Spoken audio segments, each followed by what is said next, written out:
एक खूबसूरत गांव में जहां पहाड़ों के पीछे बसे एक छोटी सी लड़की माया रहती थी। माया का एक ख्वाब हमेशा से था कि वो जादू की दुनिया में होती और इसलिए वो हमेशा जंगलों का सफर करती रहती थी।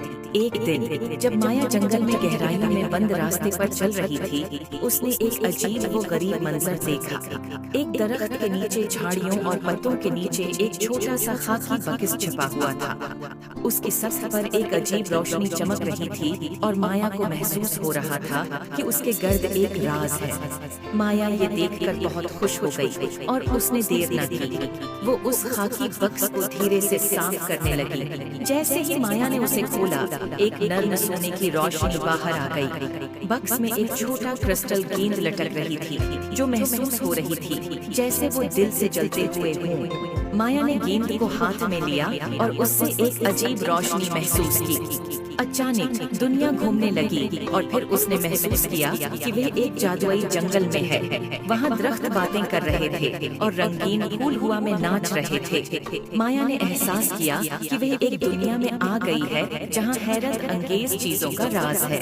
जादुई बक्स को अपने हाथों में पकड़कर माया उस जादुई जंगल में घूमने निकल पड़ी। उसकी राह में मुख्तलिफ जादुई जानवर और पौधे आए और हर एक ने माया की दिलचस्पी को बढ़ाने में मदद की। आखिरकार माया जादुई जंगल के दरमियान तक पहुंच गई। वहाँ एक शानदार क्रिस्टल का महल था जिसकी टावरें धूप में चमक रही थी और इस सब के बीच में एक अक्लमंद बुजुर्ग खड़ा था जो जंगल के जादू का मुहाफिज था।